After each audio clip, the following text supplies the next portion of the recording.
ар бир бойдок бул нерсени көрүш керек. Турмушка чыгам деген кыз дагы, үйлөнөм деген бойдок жигит дагы бул маселеге маани бериш керек. Үйлөнүштөн мурда кантип багам, үй бүлөнү кантип башкарам деген эркек кишиде дагы, аял кишиде дагы коркуу болот. Ошо коркууну жоготуунун бир канча жолу бар. Мен 3 мисалын, негизги мисалдарды айтып өтөйүн. Тойго чейин бойдок жигит 40 күн өзүн тазалайт. Ошол эле арам нерселерди жебейт, майлуу нерсе жебейт, өзүнү ар дайым 40 күн тахажжуд, мисалы үчүн тойго чейин боло турган болсо, ошо кыз издегенге чейин 40 күн айтор өзүн тазалайт, аборот кылат, организмине баштап жеп аткан нерсесине маани берет, орозо кармайт, 1-4 күндөрү ушул жакшы амалдарды, тахажжудду мисалы үчүн калтырбайт, ушул нерселерди кылып коркууну жоготот. Ошо 40 күн ага ишеничти берет. Илахий нурду берет. Ал эми экинчиси, урматтуу мекендешим, ошол эле умрага барышып атат, ошол эле ажыга барышып атат. Умрага барып Кабанын астында дуа кыласың. Аллахым ага ак жүргөн, арамдан алыс болгон таза кыз бер деп. Же кыз болсо, Аллахым ушундай.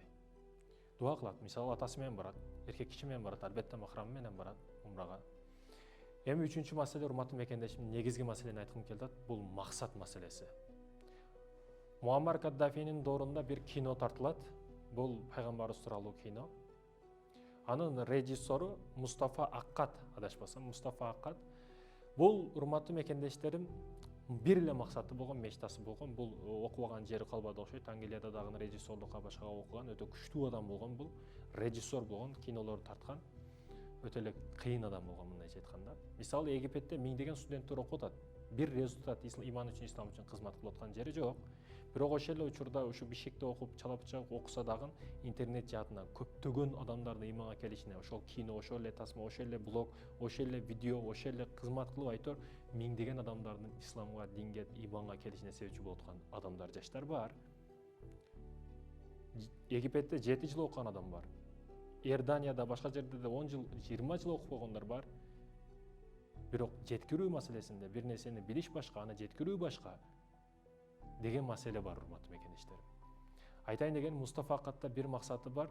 Бул үйлөнүштөн мурда келинчегин ошол никетин айтат дагы аялына. Аялы бирок мусулман эмес, насрани болот. Насрани аялына айтат: "Менин бир максатым бар, не максат? Мен режиссермун, кино тартам. Пайгамбарыбыз саллаллаху алейхи вассаламдын өмүр таржымалын ушул пайгамбарыбызды дүйнө жүзүнө кино аркылуу таанытамын" дейт да. Бир эле максат бар экөөсүндө. Эгер сен үйлөнө турган болсоң, же турмушка чыга турган кыз болсоң, максат өтө чоң боло турган болсо, майда нерселерге маани бербей каласың да. Эгер максатың чоң болсо. Бүгүн адамдардын, жаш бойдоктору, жаш турмуш кургандардын максаты чоң болгондугуна байланыштуу арзыбакан сүйөм дебеди, күйөм дебеди, гүл белбеди, мындай кылбады, мындай кылбады деп айтор тамагынан да кемчилик изде, майда чүйдө нерселерге маани берип отурат да. Неге буларда себеп? Чоң максат жок, чокуга чыгыш ою дагы жок буларда. Булар наоборот тескерисинче ылдыйга түшө берет. Себеби майда чүйдө нерселер аларда ар дайым проблема болуп келе берет, аборот боло берет, ошол жерден чыкпай тура берет. Мустафа Аккат чоң максаты пайгамбарыбызды таанытуу болчу. Булар бир кичинекей рюкзак кийимин алат дагы, ошо болуп аткан кийимин салып алып, дүйнөнү кыдырып жөнөшөт. Ошо пайгамбарыбыз тууралуу кинону тартабыз деп. Пайгамбарыбыздын урпактары болгон өлкөгө барат, жардам сурайт, кинону тартайлы дейт. Алар уруксат беришет, акча дагы бөлүшөт бюджеттен. Пайгамбарыбыз тууралуу кино экен деп. Биздин атабыз тууралуу кино экен деп. Айтор бөлүнөт, бирок бир канча убакыттан кийин ал мамлекетке жогору жактан звонок болуп, кино тартылбасын, ушундай адам келип тартам деп атыптыр, аларды мамлекеттен кууп чыкпа дейт да. Элестетсеңиз, азыр кыз жигиттер, ушул немелер ал мага мындай сөздү айтпады, мага талак берип койду, бир талак берди, 2 талак берди деп майда чүйдө, ал мени үйдөн айдап берди, мен үйдөн кетип калдым деп ушу кичинекей үйдөгү маселелерди чечип отурат. А бул жерде пайгамбарыбыздын киносун тартпасын деп бүтүндөй мамлекеттен куабыз деп атат. Элестетсеңиз, чоң звонок болуп атат чоң жерлерден. Мамлекеттен куугунтукталып атат да булар. Мустафа Аккат максатынан кайтпайт. Ал мамлекет кууп чыгаргандан кийин башка жерге барып, ошол учурда Муаммар Каддафини айттык, Муаммар Каддафи келет дагы. Аларды чакырып, эми ошол учурда журналисттер да өтө каттуу иштейт, кинону тартырбады, андай кыл, мындай кыл деп кеңири бул маалымат таанылгандан кийин Муаммар Каддафи аларды чакырат дагы мамлекетте. Келгенден кийин өтө урматтап сыйлап, мен кийгенди кийесиң, мен жегенди жейсиң, мен көргөндү көрөсүң. Айтор не болсо, не керек болсо мен бардыгыга даярмын. Акча мына таштап койдум акчаны. Армия керек, мына мамлекеттин армиясы сага өткөзүп берем деп, танка, техника, бүт аскерлергече өткөзүп берет дагы. Ошол жерде кино тартылышты баштайт. Мустафа Аккат максатына жетет, кино тартылып бүтөт ошол жерде. Анан ошол мамлекетке тиешелүү Умар Мухтардын киносун, Чөлдүн арстаны деп, Умар Мухтардын киносун бир мугалим ошо англиялыктар ошол Европа, азыркы Европага башка согуш ачкан учурда бир мугалим согушка туруштук берип, аларга чоң зыяндарды берген да. Аны дагы асып өлтүргөн кийин, Умар Мухтарды дагы, киносу чыккан дагы. Бул урматтуу мекендешим белек катарында Умар Мухтардын киносун ошо мамлекетке Муаммар Каддафи үчүн тартып берет. Пайгамбарыбызга киносуга уруксат бергендиги үчүн. Режиссерду кийин бир жерде жардырып өлтүрүшөт. Көптөгөн иман үчүн, ислам үчүн кызмат кылам дегендерди жардырып, бир жерден атып, бир жерден бир нерсе кылып өлтүрүшкөн. Ошол эле учурда Малкольм Иксти дагы сүйлөп жаткан учурда атып өлтүрүшкөн. Ар кандай варианттар бар. ФКБ өлтүрдү, башка өлтүрдү, айтор. Душманды алыстан издебе дейт го.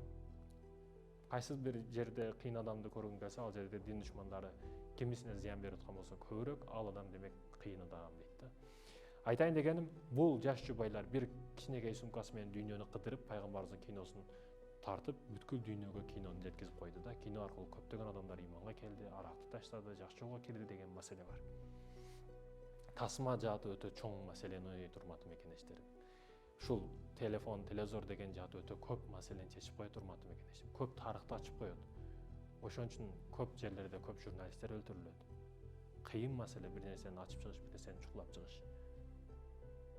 Америка тууралуу бир нерсе десеңиз азыр эмне деп чыгат, мисалы үчүн. Европада десеңиз кандай нерселер чыгат, мисалы үчүн. Аркасын чукулаганыңыз сайын сиздин да аркаңызды чукулашат да. Айтайын дегеним, максатың чоң болсун. Кызда дагы, жигитте дагы максатың чоң болсо, майда нерселерге маани бербей каласың. Бойдок жигиттер, бойдок кыздар, максатыңарды өтө чоң койгула. Иман үчүн, ислам үчүн, Аллах үчүн аракет кылгыла. Эгерде максатыңар ушул любовь, ушул эле үй алуу, ушул эле машина алуу десе, ушуга жетесиңер. Айфон алыш болсо ошого дагы жетесиңер. Бирок ошол менен өлүп кетесиңер да. Эгер максатыңар улуу чоң даражаларга жетүү болсо, ошолорго жетесиңер. Албетте Куранда Аллах табарак ва таала өзү айтып койгон, адам каалаган нерсесиге жетет деп. Нафсын тийсе, аракет кылса көп нерсеге жетет. Албетте кыйын болот, албетте түйшүктүү болот, албетте оор болот, бирок жемиши өтө таттуу болот.